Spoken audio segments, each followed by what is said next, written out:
Hi everybody, welcome back to Cat's Book Nook. Today is December 31st, and I'm hoping you guys are having a great last day of the year. I tried to do this video yesterday, and I couldn't. Actually, let me rephrase that. So, I tried to do this video yesterday, just because I was trying to see if I could get the photos of the books that I don't physically have on this side of the screen via YouTube, because I don't have a video editor. It didn't work out so great. So I am redoing my weekly wrap-up video for this week. Nothing's changed from yesterday. I still have not finished any other books. So with that, I'm just going to go ahead and jump right on in. So this week I got through 5 books, 1 audiobook, and 4 physical books. I'm currently reading 1 audio and 1 physical, and I picked up a whole rack of new books. I ended up returning 5 books this week, 3 audios, and 2 physicals. So, the books that I read this week ended up being, sorry, I gotta get to it on my phone, cause, yeah. So, the audiobook was Songs of Willow Frost by Jamie Ford. Jamie's gonna end up being one of those authors where I read all of his stuff, and dude cannot write anything poorly. It was awesome. The narrator was really good. I liked the storyline. There are some very dark places that this story does go, but overall it was a great story. Then I ended up reading After Alice physical book. I've talked on this channel about the audiobook that I ended up returning it because the audio quality was super, super thick accent. Couldn't focus on it, anything like that. The physical book was it was the lowest rated book I think I had this year. It was that uninteresting to me. I should have DNF'd it before and just left it DNF, but I wanted to finish it because I do like Gregory Maguire's writing. I couldn't. Wicked was a story that it does take some time to get into. And you've got several hundred pages to get into it. With After Alice, you've got 240 pages to get into the story and try to understand what he's trying to tell with the story. And for me, it didn't work. And I finished Lumberjanes Volume 3. I like the artwork in this one, and the only reason I will be continuing this series is because of Molly and Mal's relationship, because I want to see where it goes. And then the last one that I finished, hold on, because turns out didn't have to go that far, was Piper by Jay Asher and Jessica Freeburg. I like the story. It's a full-on colored graphic novel about the Pied Piper and a relationship that he forms with the deaf girl in the town that he ends up abducting the children from. And it was a cute little story. It wasn't much. It had depth to it, but it wasn't like super intensive. So it was a pretty short graphic novel. The artwork in here is awesome. And I mean, come on, who doesn't like that artwork? So if you get the chance and you like graphic novels, this is a standalone. There's no other editions at all. Go ahead and pick this up and let me know how you liked it. Alright, so on to currently reading. So my currently reading audiobook, because I'm lazy and this is super, super thick, and I've tried to read this physically before, Lonesome Dove by Larry McMurtry. I don't know how well I'm going to handle this one, because dude is country-fied like crazy. Yes, I went there. So, I like the story where we are so far. I think I got about 100 pages into it when I tried to read it the last time. Oh, wait, there's my bookmark. I got this far into it, and I never finished it. So, I want to finish this 2018. So I can mark it off my list. Also currently reading Magician's Apprentice. I am 221 pages into this book.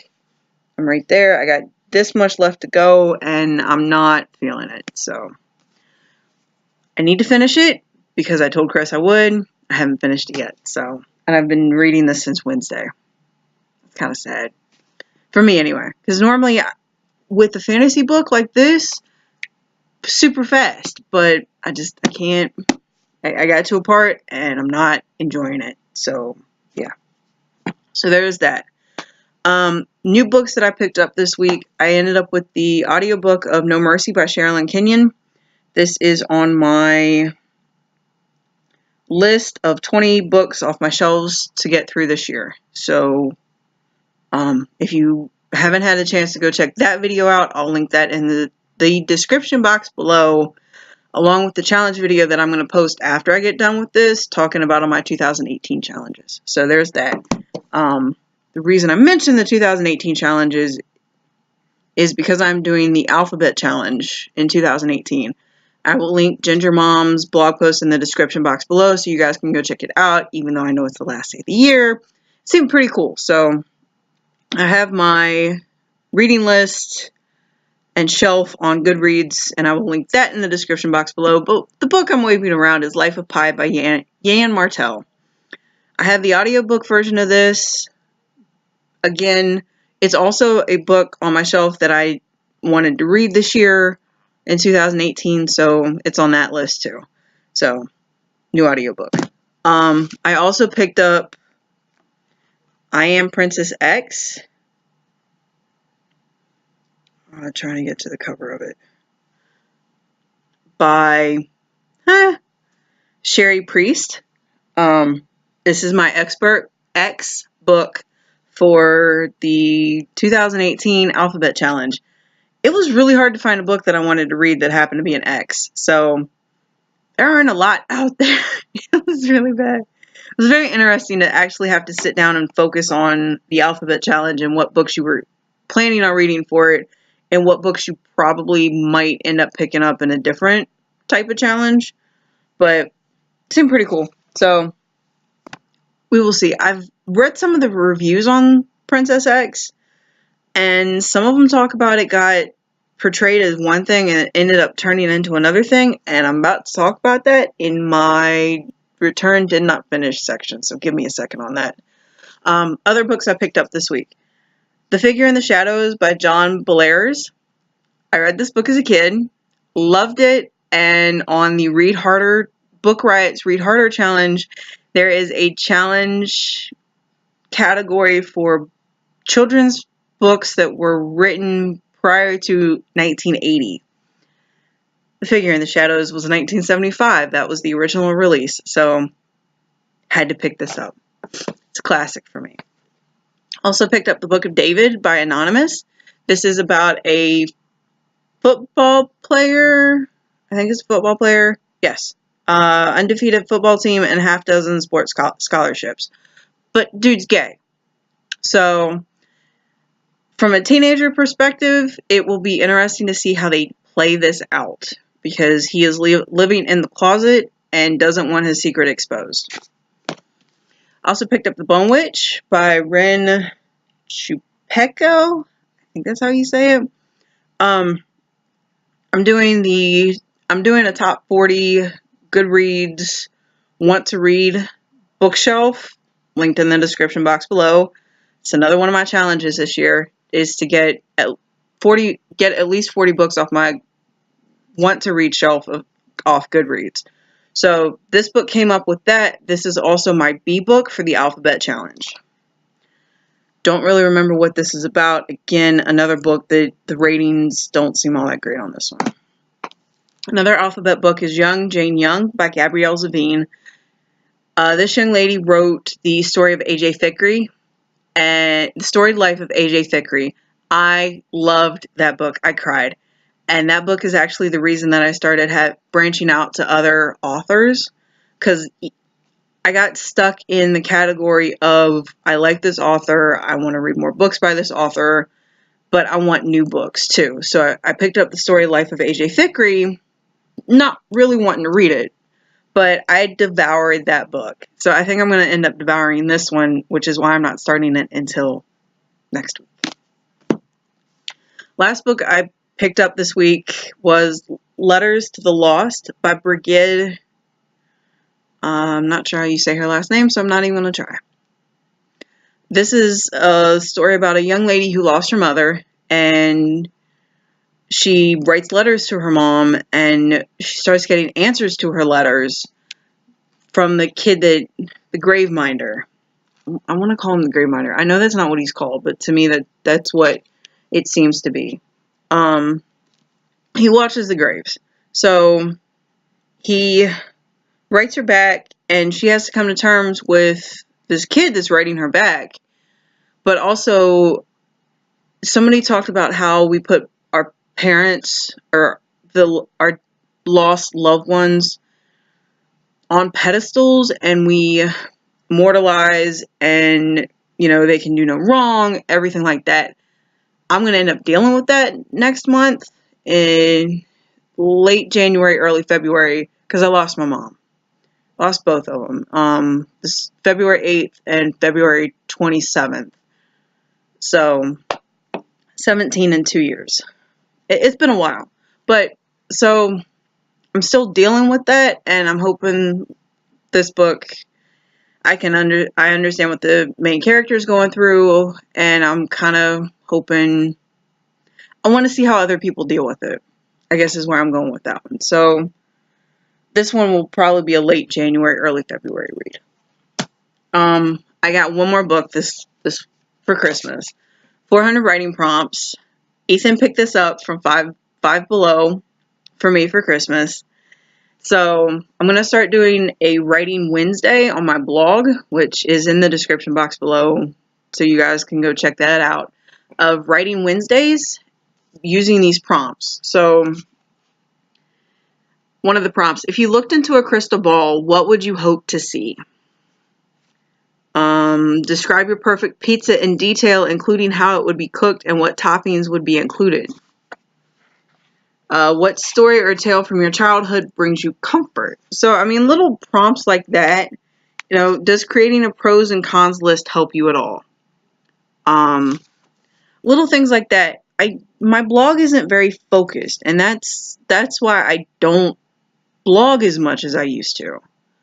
So hopefully with that, I can work my way through it and actually create a blog that has some sort of consistency and does something for me, which is why I created it in the first place. I forgot 2 more books. Sorry. Bad Attitude by Sherrilyn Kenyon. The first book in the Sherrilyn Kenyon Diana Love series. So that book needs to get read before I get to the book on my shelf that I picked out.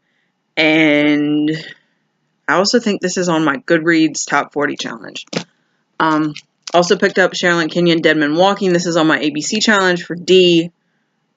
I think it's on my ABC challenge. It may actually be on the Top 40 challenge as well. So those are the books that I got this week. And then Return did not finish books. I'm not going to show you guys these because to me it's not that big of a deal. I did not finish Dark Prince, the audiobook. I got to the part where I read it through to the first time, for several times actually, and I DNF'd it. I can't. It's not the writing style, it's the background information with the writing, and just it's very controlling insta-love type stuff, and I don't like that trope. I like a story that progresses and the characters grow together. It's not instant. Although there is one book on my list for December's wrap-up video that is insta-love, and I love that story, but Dark Prince I couldn't get into. I didn't finish Lady Midnight audiobook. Again, I've never read any of Cassandra Clare's books, and I know that with this one you don't really have to, because it does give some background into that world, but I wanted to read something else, so I got something else with that one. Back to books that are, the synopsis is not the same as what the book is. The Night Circus by Erin Morgenstern. Started it. The synopsis talks about, there's this duel that these 2 characters get into, it's this epic, you know, magic versus magic. It's not. It's not. Just, if you haven't read it, and I will go back to it because right now I'm just not into it, but I just, and maybe this is me being very, very negative. If you write a book, please have somebody write the synopsis about what the book is really about. I get that, you know, we want to play to people's, we want to sell books. And as we're trying to sell books, we're trying to promote what that book is about. But if your book's not necessarily about that specific, that thing that your synopsis is telling people it's about, maybe rethink the synopsis. I mean, I get that that is totally, that may be the wrong thing to say. And the writing style was great. It was very well put together. I can't, based off the synopsis, I was looking for something else and I was expecting something else. So that is my rant for today, is synopsis. I think I'm just going to stop reading the synopsis because I'll just read the reviews. Or something, you know, see a cover, like it. If a booktuber recommends it, I'll go check it out because, hey, they've actually probably read the book and they've given it a review and they're honest about it, while the synopsis may not be. So, rant for the day. Sorry, guys. Also, See What I Have Done by Sarah Schmidt. I DNF'd. We'll probably go back to it again, maybe at Halloween. Just, it was back and forth between 4 different characters, and it wasn't bad. Again, none of these books are really bad. They're just not, my heart's not in it. And then the truly returned book that I did not even open was The Lost Girls, the story about the 3 friends that traveled to 4 different continents. Wasn't going to read it. It had been on my shelf for several months, and I DNF'd it, so there's that. With that, sorry for the negativity on the last day of the year. If you guys made it all the way to the end of this video, thank you guys so much. If you guys have had issues with the synopsis before, I'd love to hear your comments. If you think I'm wrong, go for it. Tell me I'm wrong. Because, you know, it's my opinion. It may not be your opinion, but my opinion. So with that, hope you guys have a great rest of your day, and I will see you guys here in a few minutes with my 2018 challenge video. Bye, guys.